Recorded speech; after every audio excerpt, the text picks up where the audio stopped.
Hey, welcome to my channel. Thank you for clicking this video. I am excited to share this story with you all.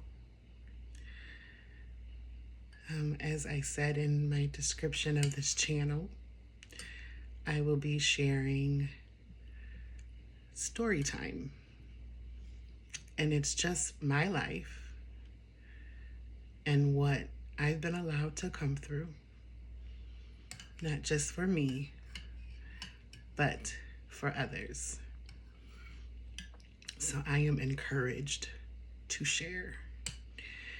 And if you haven't watched chapter 1, Healing Mentally and Emotionally Through an Unhealthy Relationship, go back and watch that chapter. You don't have to watch chapter 1 to understand chapter 2. It's not a continuation, but it is a story that I believe will help someone else that is dealing with recovering from unhealthy relationships. So, I'm going to sip my tea while I chat. And today's story is called The Bulldog's Final Bark.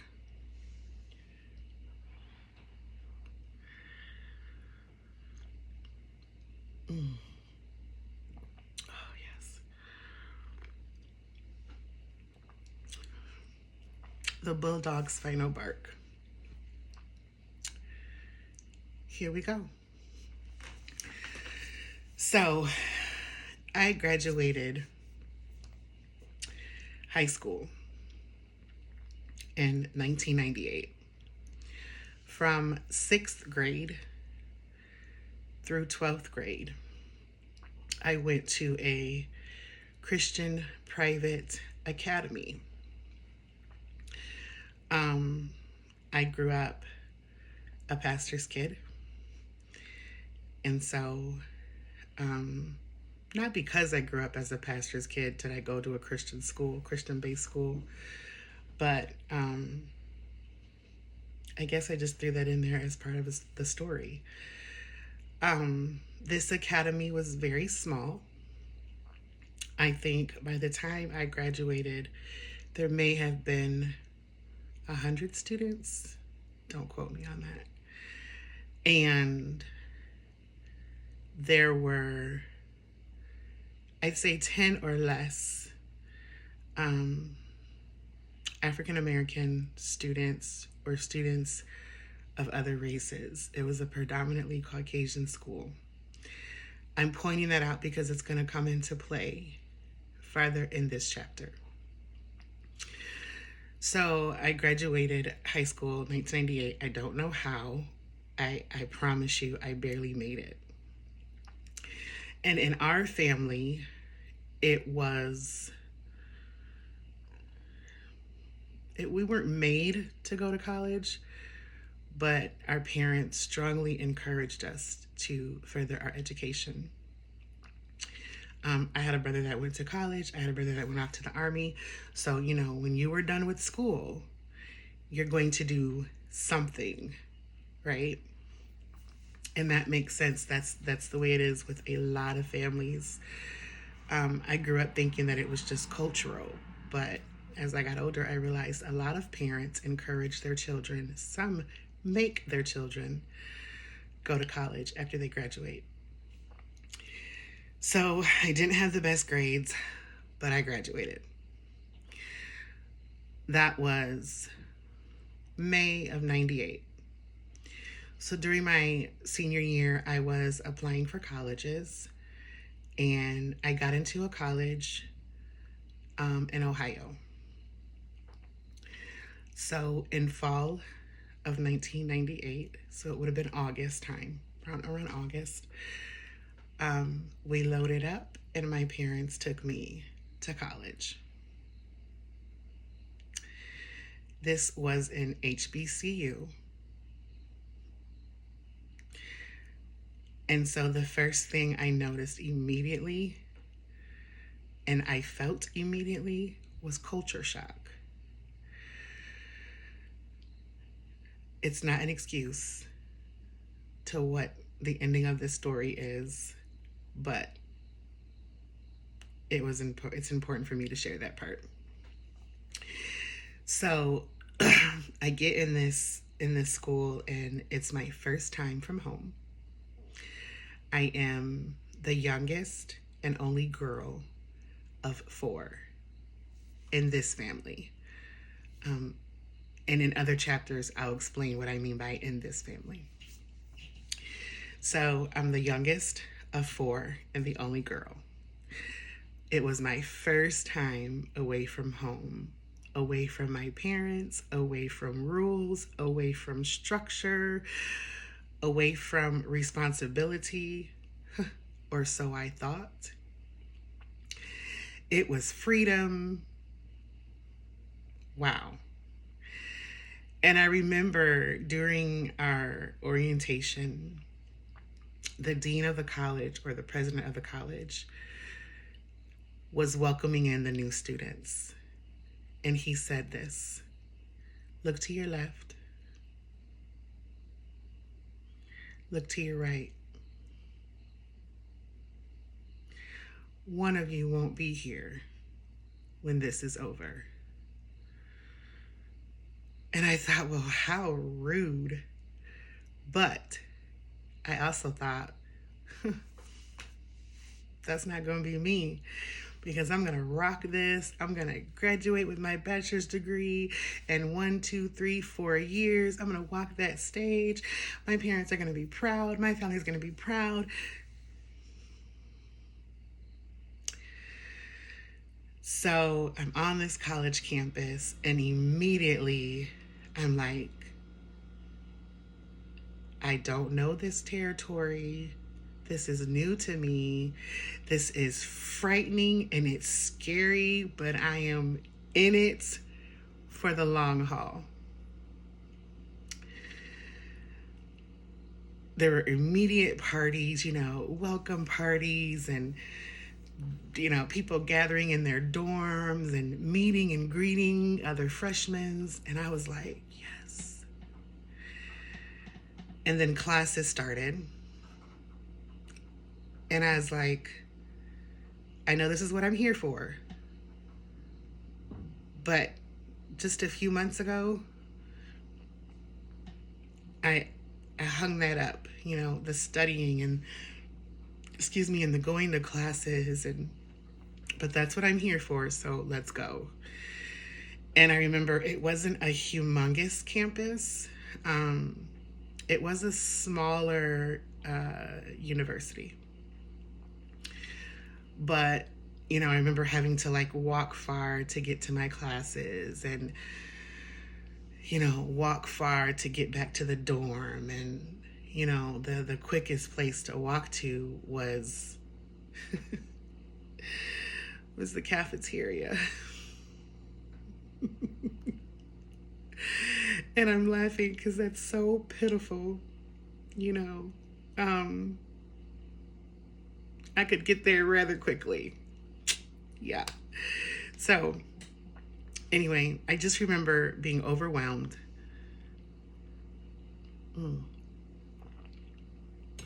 And not knowing how to express myself, not knowing what to do with this gift. Because, see, it was a gift to be able to get into a school. It was a gift. It was an honor to get into a school. It was an honor to honor my parents by furthering my education. But herein lies the issue.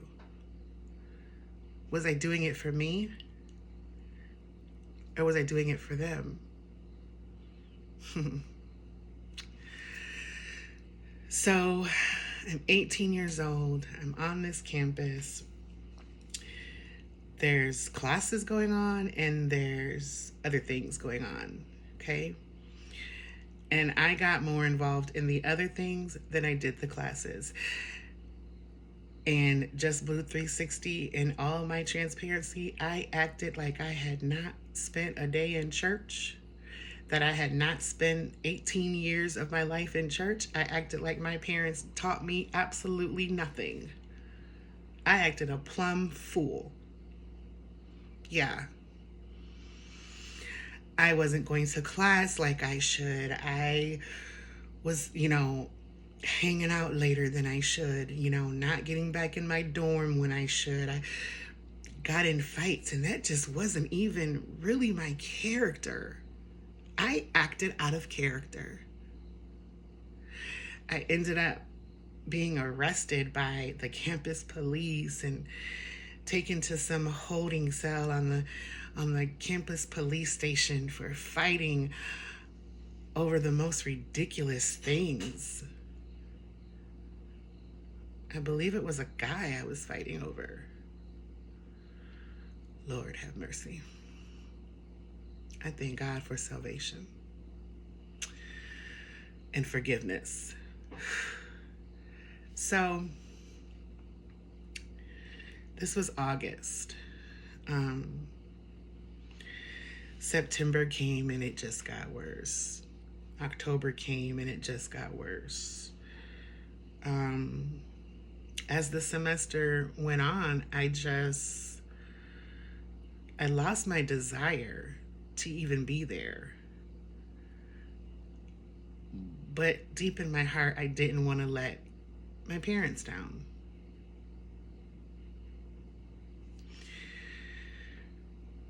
So I think Thanksgiving break came, and at the time I had a sibling that was also living in Ohio, and I spent Christmas break with he and my sister-in-law and my niece. And I just remember sleeping because I wasn't sleeping on campus because I was too busy hanging out with the all-night crew, right? Too busy trying to fit in. I was too busy trying to see what I could see and get into stuff that wasn't my business. So I hadn't been doing a lot of sleeping. So when I went to my brothers and sister-in-laws for Thanksgiving, I just remember I slept a lot. And I went back to school. I'm pretty sure it was Thanksgiving break. I went back to school and still acted like I had no sense and no home training. Embarrassed myself, continued to get in trouble, continued to, fell in love with a guy I barely knew and was talking about marriage. And at 18, I'm going to marry somebody and I didn't even know myself fully. I wasn't mature at all. There was no level of maturity, clearly. So winter break comes, you leave for the Christmas break and you leave for New Year's and then you come back. So I get home for Christmas and I'm thinking everything's good, right? I'm going to do these few weeks with my family and then back to Ohio I go.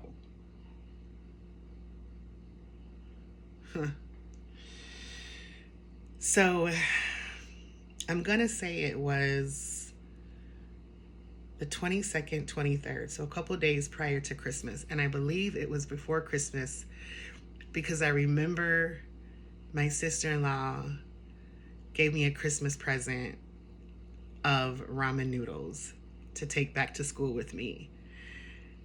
And when what came in the mail came for me, she ended up giving me my gift early. In other words, I'll just give it to you now since you're not going to need it. Well, why were you not going to need it, Blue? I'm going to tell you in just a second.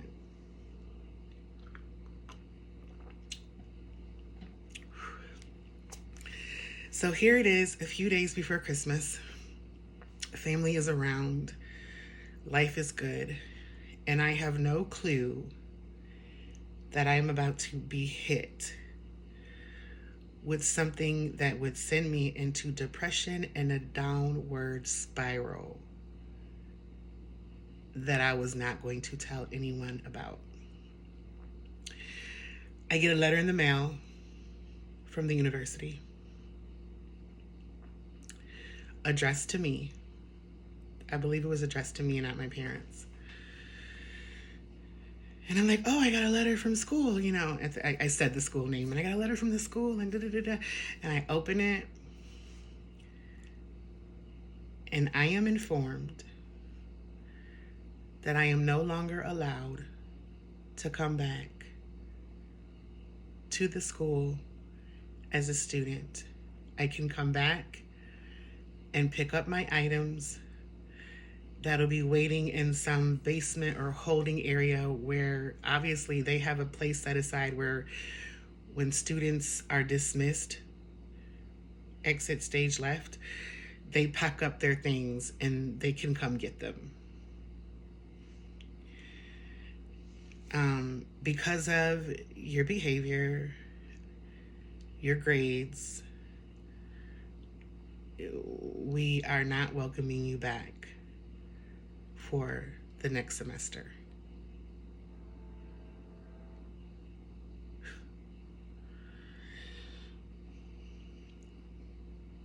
The mascot of the school was bulldogs, hence the bulldog's final bark.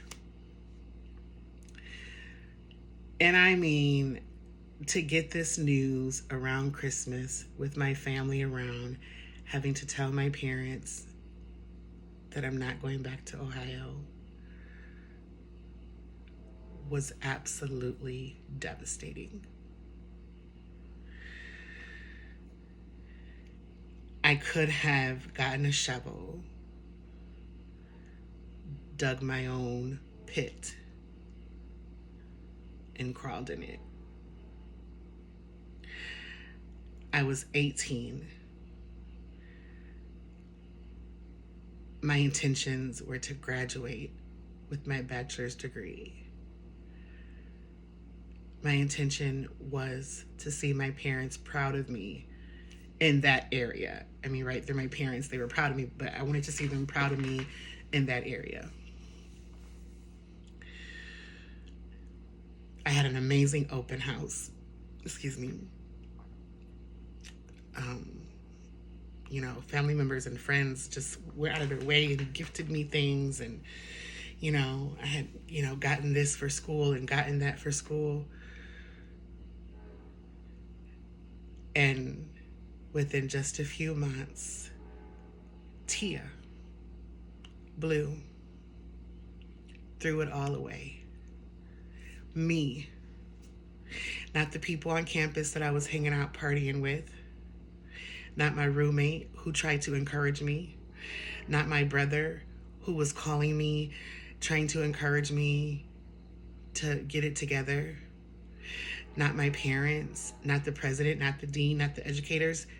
I threw it all away.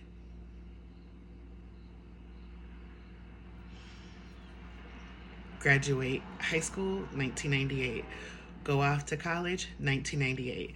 Dismissed from college, 1998.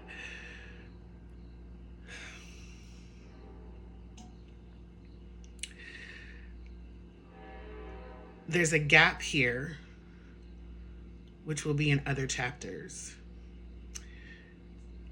In 2011, I returned to school. I went to a community college. I did good, but I didn't finish. There were some emotional issues that I hadn't dealt with. There were some mental health things going on that I hadn't dealt with. There was homelessness going on that I hadn't dealt with, and all of those things will come up in later chapters. But I wasn't ready in my heart, and I wasn't ready mentally. A third time, I attended another community college. No go. Skip. In 2018, I got married. Marriage number 2. Marriage number 1, another chapter. 2018, I get married. And I wasn't working. And I shared with my husband that I desired to go back to school one more time. In 2019, at 39, the fall of 2019, I returned to school.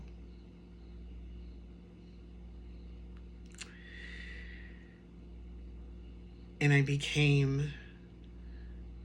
there was just a motivation that had never been there before. There was a maturity that hadn't been there before. Let me make a correction. The motivation and the maturity was always here. It was always in my heart, right? Because for it to come to the surface, it had to have been somewhere. Let me say it again. For it to come to the surface, it had to have been somewhere. Embedded deep down in my mind, in my heart, just being part of my destiny, just being part of my calling. It was somewhere, but it just hadn't surfaced. Understand that. Ooh, let's stick a pin in it right there. If things are coming to the surface, be it negative or positive, it's coming from somewhere. Oh my. Ooh, shy. It's coming from somewhere. This is why I'm pushing self-care. We've got to clear out the clutter. There's some stuff in us that absolutely is blocking us from our destiny. We block ourselves. It's so easy to point the finger. But as I said earlier, I messed it up. I pitched college into the trash. There are some things that you've done and you've just thrown it away. It surfaced from somewhere. And only you know. Not mom, not dad, not grandparents, not aunts, not uncles, not sisters, not wives, not boyfriends, not girlfriends. Only you know what's deep embedded in here. Well, you and God. What's deep embedded in here and deep embedded in here that doesn't need to be there. And you've got to replace it. Whew.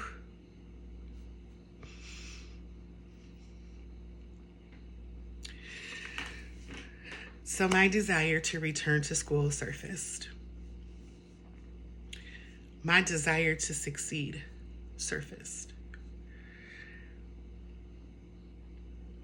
High school, not the best grades. The college that dismissed me, not the best grades. The other 2 community colleges, not the best grades. But in 2019, my husband said, I'll work. You go get your degree. So I entered a community college at the age of 39. And it wasn't easy, but I wanted it. It was a struggle, but I knew it was mine. There were some barriers, but I had help to move them out the way. I had help. I had help. Who's helping you? Those barriers that are blocking you, who's helping you move them? You've got the devil on one ear and the angel on the other, like they do in those old cartoons. You got the naysayers and the people encouraging. Who's on your team? Who's helping you move those barriers so that you can get to where you're supposed to be? I had a great team of educators that were patient with me. I had the support of my family. I had prayers. I had people that wanted me to succeed. And I'm thankful for it all. But this channel is about self-care, right? I finally had the audacity to want more, the positive audacity to see myself succeed, to see myself walk across that stage, to see myself make something of myself. So if I had all those other people that I just spoke about, but I didn't have me, and I didn't have the God I believed in, I wouldn't be sitting here sharing any of this with you. As I said in my video from yesterday, I reintroduced myself to myself. And you know those grades I told you I didn't really get through high school, and those grades I didn't get through 1, 2, 3 college attempts?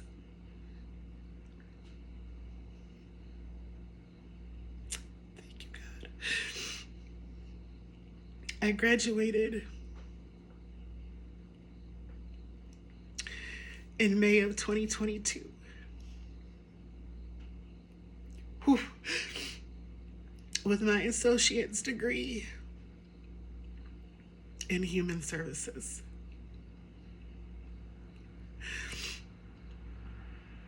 I graduated with a 3.7. I graduated with honors, summa cum laude. I was invited into Phi Theta Kappa Honor Society.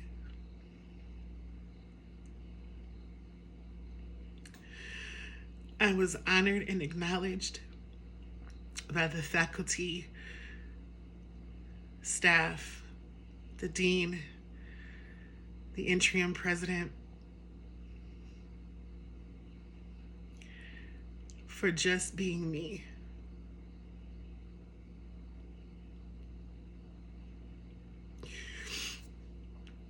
For not trying to please anybody. For just being me.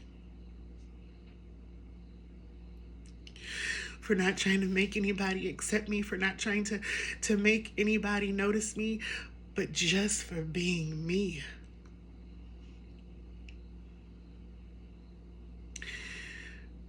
And God, in my opinion, allowed all of that to happen and come full circle. He took the blue of 1998 and 20 plus years later turned it full circle.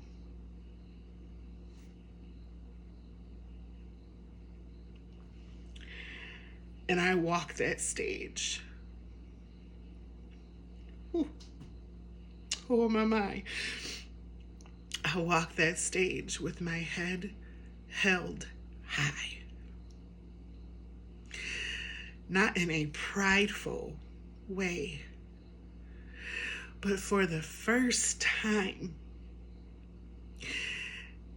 in over 20 years, I felt accomplished.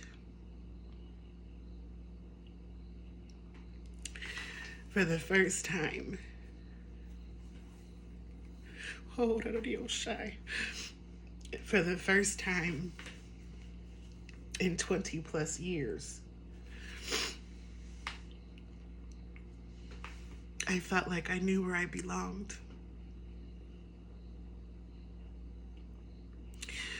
For the first time in 20 plus years, I felt success. I felt complete. And I knew without a shadow of a doubt that I had been allowed, to make those accomplishments, not for this, but to share it with someone else that feels like they were one opportunity and done. To share it with someone that feels like the door was shut, so that's the end. To share it with someone that feels like nobody notices, nobody appreciates it, nobody cares, so that's it.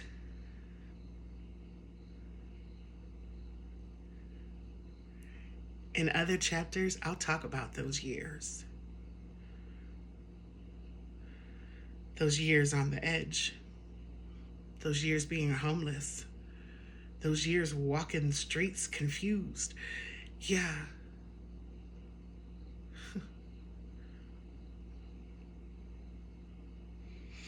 Those years where I tried to erase myself. Yeah.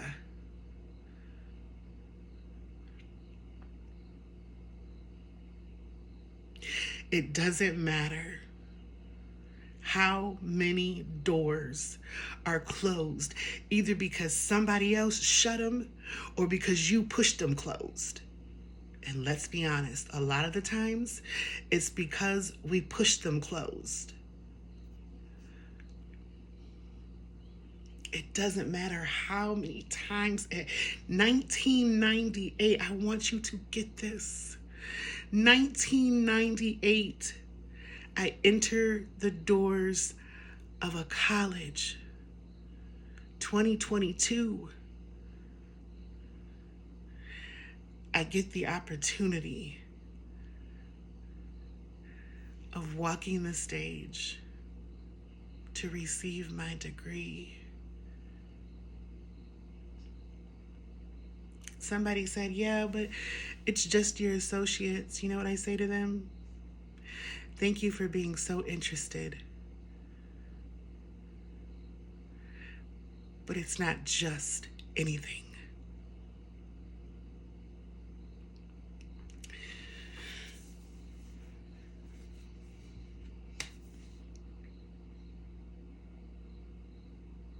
What is my point?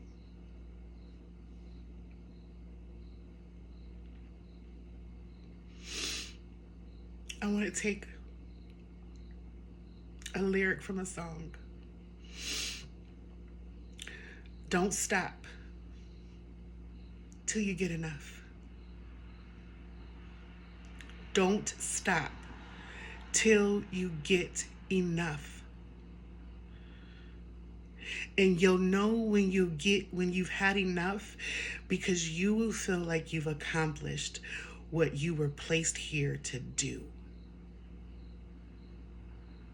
You will feel victorious.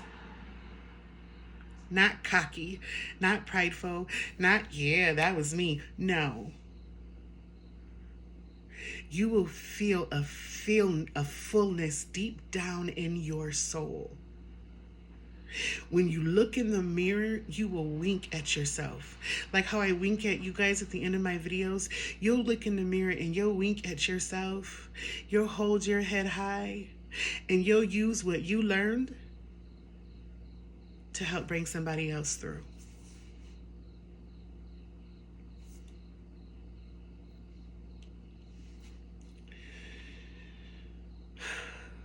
We are never doing anything just for us. We are never doing anything just for us.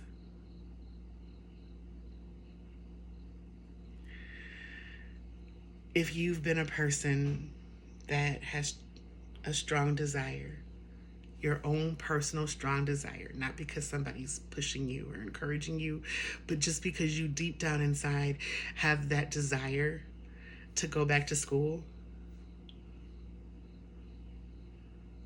fall semester everywhere is about to begin. Winter semester starts most schools January. Get on that computer, fill out that financial aid, sign up for those classes. You can't take a full load? Take some. Take one class.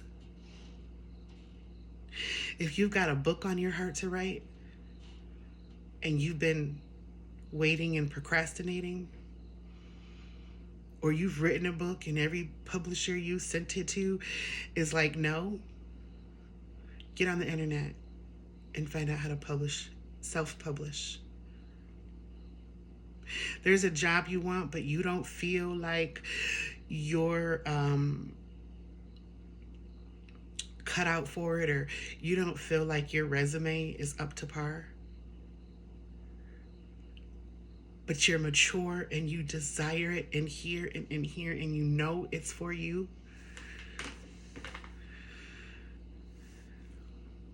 Fill that application out.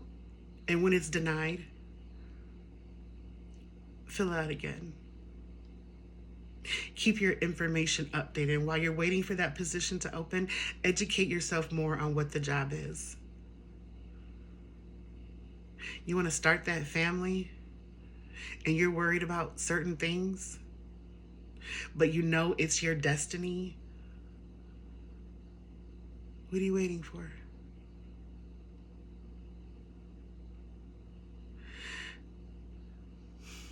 That business? Because you can throw down in your own kitchen, but you want to do it for a wide group of people. You want to do it in a restaurant? Check out some pop-up places. Start making dinners and feeding people. No charge.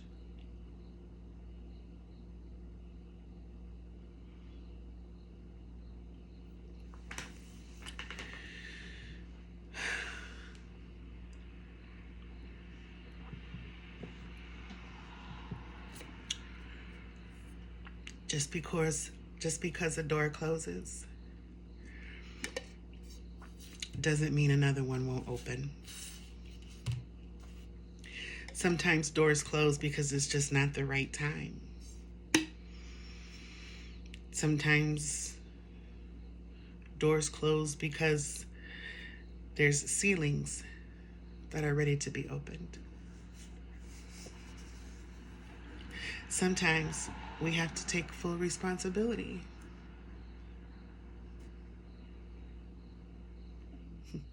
All the time, we have to take full responsibility. This video is already almost 9 minutes more than what it was supposed to be. But I've delivered chapter 2. And even though it was the bulldog's final bark, the bear, always a brewing,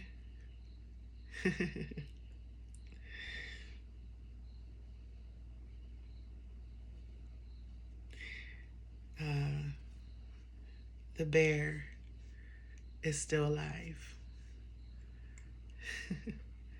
Blaze the bear, that's the name of the mascot of the school I graduated from. I'm going to leave you with an affirmation. This is the affirmation jar. I affirm me, but I share these affirmations with you, and I'm going to share an old affirmation because I think it fits today. Story time. today, I encourage you to make a conscious decision to no longer punish yourself. I encourage you to learn from your mistakes and reward yourself for every effort despite the outcome. I encourage you not to self-destruct,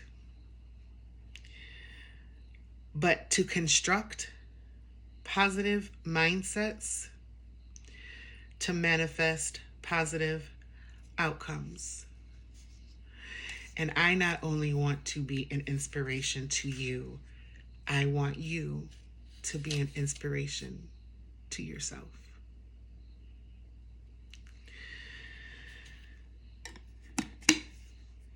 As always, I pray that something has been said, that will inspire you, that will motivate you, that will encourage you. Something that if it doesn't fit something in your life, maybe it fits something in someone else's life. Share it with them.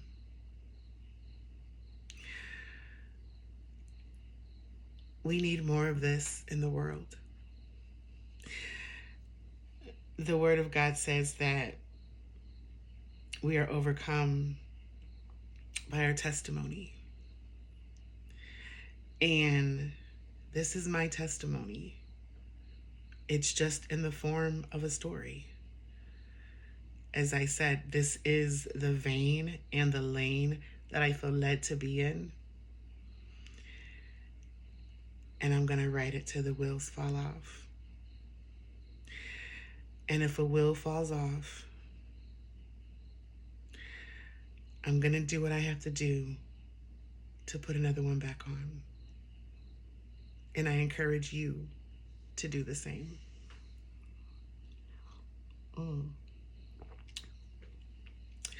That sip is just as good as the sip in the beginning. All right, now I am about 12 minutes over this video. So I'm going to get out of here. I don't know what story time chapter 3 will be.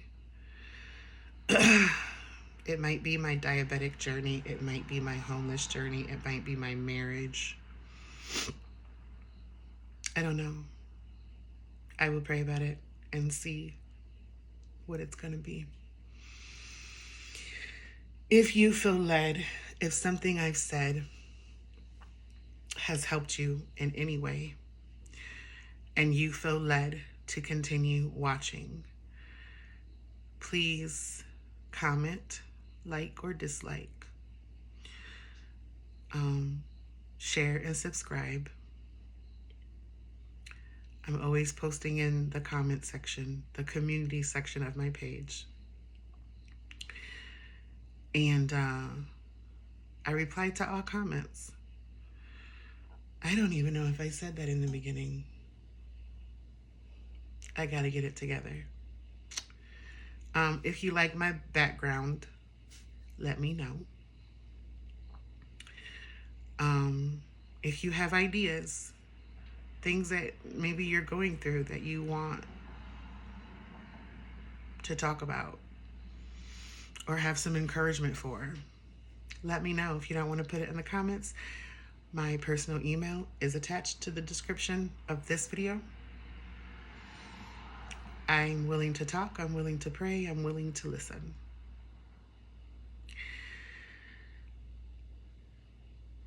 We're going to get out of here. I pray that whatever day this comes out, I'm assuming it'll be Wednesday. I pray that you will be blessed. I pray that you realize that you are blessed and that you just start acting like it. Yeah. Until our paths cross again, love unapologetically. Be kind intentionally. And be you authentically. Be well.